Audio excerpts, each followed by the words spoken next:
Good evening, everyone. Good evening. As he said, I'm Andrea Davis.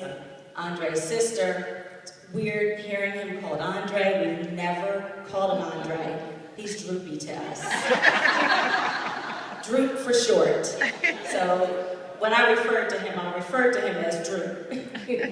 But what a great honor and privilege it is to speak on behalf of my brother on this special day. When I was asked to speak on behalf of the family, I'm like, what am I supposed to say? Talk about how brat of a kid he was, that we kicked and screamed on the floor? But really, no, he's a great person. It's really not a surprise to any of us in the family that he excels at what he does. When he was a little boy, he was always interested in science. He loved to study and take care of animals, especially dogs. He's always been the type of person who was, if he was interested in something or if he was involved in a task of any sort, he would do all he could to become an expert at it. For example, he was so into dogs as a little boy, his entire room was filled with pictures of dogs all over the place. It was redesigned so that it would mimic, I guess, a dog pound or something. And he would learn everything he could about the different species of dogs and how to take care of them and just learn everything there was to know. So finally, when he got his dog, Sparky, he really took excellent care of her. Nobody had to tell him when to feed her, nobody had to tell him when to bathe her, or when she needed to go to the vet or go for a walk or any of those things, because he became an expert. And when he was in high school, he entered a contest called Mr. Middle, and he worked that thing. Now let me first preface this by saying he was very shy growing up. He didn't like the spotlight, he didn't like to be in front of people, but when he entered Mr. Middle, he worked that thing so well. He came out with his, swim outfit, and he wore his suit, and he did his talent, and I guess he just needed to do something to top it off, so he did a split right in the middle of the stage. He became an expert at commanding the stage and getting attention drawn to himself, so much so that people would recognize that he truly deserved to be number one. But he is gifted. He's self-taught on the keyboard. Have you ever heard him play? When you listen to him play that instrument, you would think that he spent hours studying under trained musicians, but he didn't. He's self-taught. He studied and he practiced pretty much on his own until he became an expert at that instrument. And I'm telling you all this just to say that he is dedicated. And he is driven to be the best at whatever he does. He is willing to put in the time and the effort to achieve whatever it is he strives for. When he started out his college career, I don't think he really had in mind that he would be a teacher at the end of it. But Mr. Money was very integral and very much a great encourager and a mentor to him. And now look at Droop today. He's on his way to becoming an administrator. And when he called to tell us that he had been chosen as Teacher of the Year, I don't think that anyone in the family was surprised. And we're happy and we're so excited that he is being recognized and rewarded for his hard work and his dedication. If you don't already know, teaching seems to be our family gift. Somehow we all end up teaching. Both of our parents were teachers, and all three of us children, we are teachers. But Drew, I believe, is an expert teacher. Without ever witnessing him teach, I know for certain that he really is good at what he does just because of who he is. He's dedicated, he's committed. No matter what the task, he's going to give it 110%. Drew, I just want you to know that we are so proud of you today. And I know that if Daddy were here, he'd be grinning from ear to ear with his chest sticking out, saying, "That's my son." Drew, we all love you. Congratulations.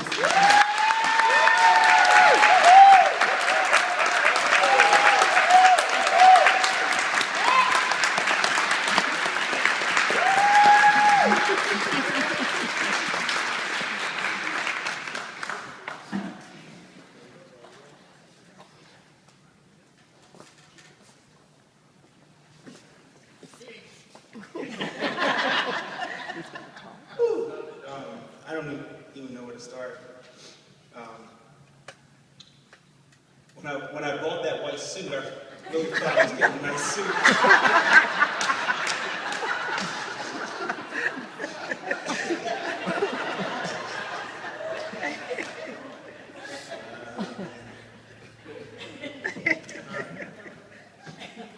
All right, where do I start?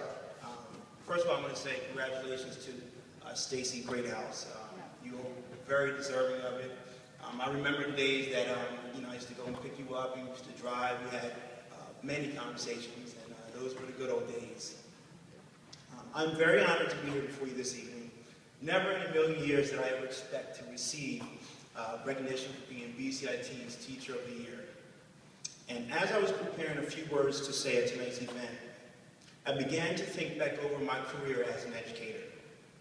And I began to ponder the question, just how did I get to the place of where I am now in my life?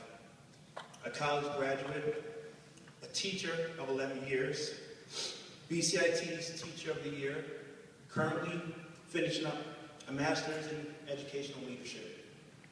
And sometimes life just moves so fast that we often fail to take notice of the steps within our journey that have led us to the place of success in both our careers and our lives. And as young children, we all have had dreams and aspirations. And all of us have experienced those when I grow up, I want to be moments. But to actually grow up and to become that which you have sought after for many years is truly amazing. And my sister Andrea took a little bit of my speech. Let's see. But as a young boy, I used to have a huge interest in dogs. And this interest eventually grew into dreams of becoming a veterinarian. And I remember my parents getting me a dog. And I remember my parents remodeling my room to the point where everything in the room was centered around some type of dog theme. And I remember traveling all over to various dog shows that were in the area. And I remember my dad taking an interest in a book that was written by me around age 9, entitled My Dog Sparky. And I remember my dad taking this book that I had hand wrote in a spiral notebook, and he took this book to work, and during his prep, he typed it up and he designed a fancy little cover for it and made it look like a real published book. And finally, I remember my parents allowing me the chance to sit in on a veterinarian performing a real surgery on a dog. And as a young boy, I eventually got into dirt bikes and even considered becoming a professional motocross racer. I remember my parents saving up their money to make sure that I got that dirt bike that I begged and pleaded for. And I remember my dad spending hours with me, showing me how to effectively ride a dirt bike. And I remember my dad showing me all the secret gravel pits to ride in. And when we discovered that many of these gravel pits were private property, I remember my dad taking his tractor and his other tools and making our own trail in the woods behind the house. And as a young boy, I also developed an interest in music and had dreams of becoming a big-time musician. I remember my parents surprising me with a keyboard. And I remember my dad taking hours upon hours showing me various songs on the piano. And I remember my parents hiring the best music teacher in town to teach me advanced chord progressions. And I remember my dad taking me to see Spiral Gyro, which was a big-time jazz recording band. And I remember my dad spending hours with me watching and critiquing VHS tapes of various musical artists like Yanni and Tito Puente, and Grover Washington Jr. and Wynton Marsalis. And as life went on, I developed a few other interests. But later on in my teenage years, I developed an interest in education. And I remember my parents making sure that I got plenty of experience as they pushed me to become involved in peer mentoring and other related programs in my high school. And I remember while still in high school, my parents urged me to apply for a part-time position working with elementary school children every day from 3 to 6 p.m. And as I went on to college, I remember my parents making sure that I got into one of the best teaching schools in the area.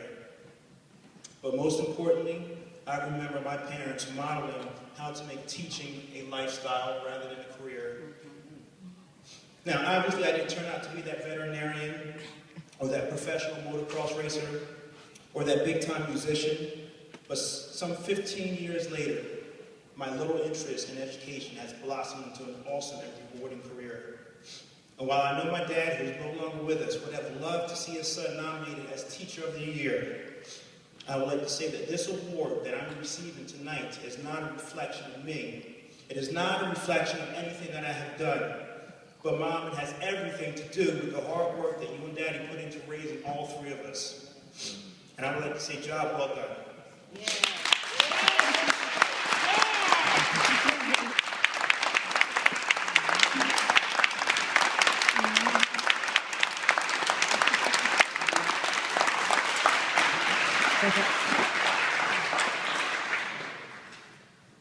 I have come to realize that sometimes taking an interest in the small things in a person's life can go a long way. And as teachers, we get students from all different walks of life. We get the high achievers. We get the not so high achievers. We get students across all socioeconomic backgrounds. We get the college-bound students. We get the career-bound students. And finally, we get those students who don't really know where they want to go in life. But one thing that holds true for all students is the fact that each and every one of them comes to us with unique talents, skills, strengths, and abilities. And sometimes a little effort on our part is all it takes to get students to realize their true potential. The other day on the radio, I heard something that really stuck with me.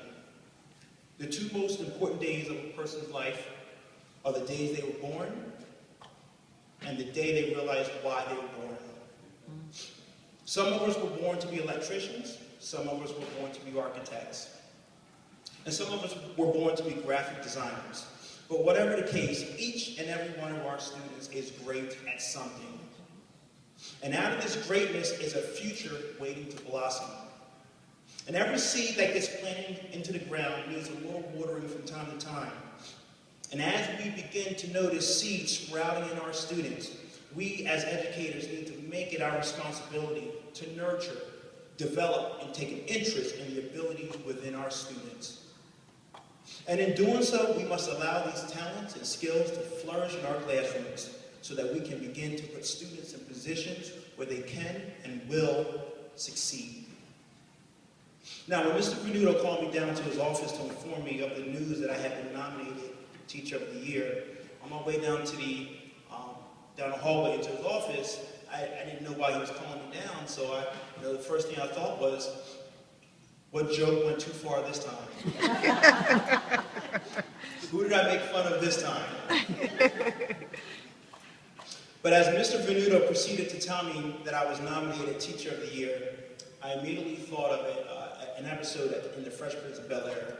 And in this episode, it was Will Smith's first day of school, Bel-Air Prep Academy.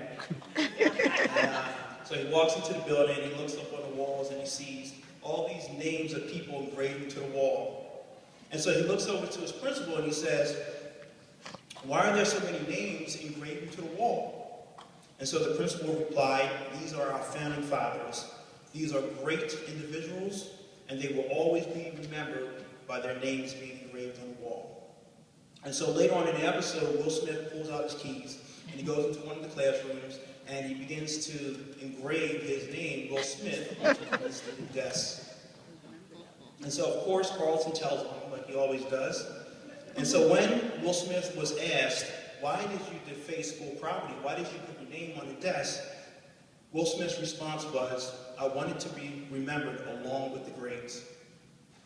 And so as Teacher of the Year, I count it an honor for my picture to be placed on the wall among the Karen Gills, and the Tim Witchards, and the Karen Bernardos, and the Kim Williams, and the Laura Sims, and all the other former Teachers of the Year. And while it is a privilege to have been chosen Teacher of the Year, at the end of the day, there can't be a Teacher of the Year without being surrounded by a great cast. And so as I look out into the audience, I see a group of outstanding educators, all working to make a difference in the lives of our students. Teacher of the Year is not a time to celebrate one individual because none of us can do this thing alone. However, it takes a collective effort from each and every one of us. Because on any given day, we as educators are mothers, we are fathers, we are role models, we are problem solvers, we are learners, we are relationship builders, we are patient, we are individuals who accept nothing but excellence from our students. We are motivators, we are advocates for the underprivileged and the less fortunate. And finally, we are promoters of failure is not an option. And from this day on, I declare that every Teacher of the Year celebration will be a time for all of us to pat ourselves on the back and say, job well done. Because there is no I in team, but there is definitely power in numbers, especially when you're talking about two campuses with a common goal. Because together we have the power to impact thousands of individuals. Together we have the power to encourage individuals to believe in themselves and in their abilities. Together we have the power to promote change. Together we have the power to shape an individual's life. Together we have the power to create lifelong learners. And together we have the power to inspire the next Bill Gates, the next Jay-Z, the next Steve Jobs, the next Beyonce, and the next Oprah Winfrey. And in closing, I would be remiss if I did not mention a very few important people. First and foremost, I want to thank my mother for being such an example to myself and my two sisters over my last 34 years and plus years with my sisters. My mom has been the foundation for my family since I've been born, and she's just been a true role model, not only for us, but for just everybody in the community who comes in contact with my mom.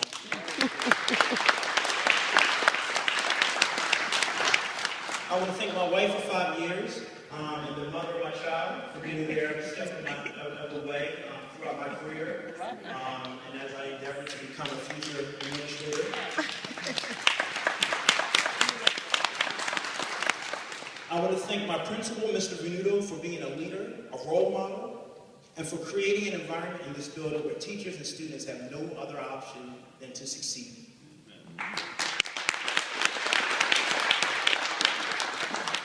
I want to thank my superintendent, Dr. Romano, who he happened to be my college professor last year. And I remember staying up till 2 in the morning writing on paper because he was big on papers and sending them in. So every week I had to submit a paper, and I would be up to 2 o'clock in the morning. I would submit it at 2 o'clock, finally get to bed, and my phone would go off at 3 o'clock because he graded the paper and sent it back to me.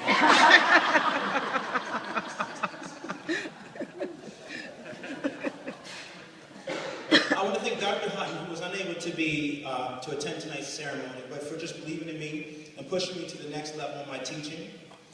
I want to thank my TCNJ cohort, as we have spent the last 3 years together in pursuit of becoming future administrators.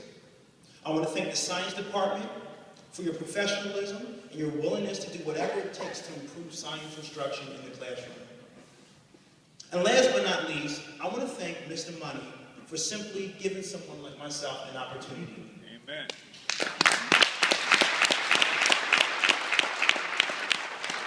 Mr. Money, since you hired me here back in 2003, I have taken total advantage of the opportunity that you gave me, and I have enjoyed every moment of my career. And just like you opened up the doors for me, as a future administrator, I will always look to open up the doors for others. Amen. Thank you.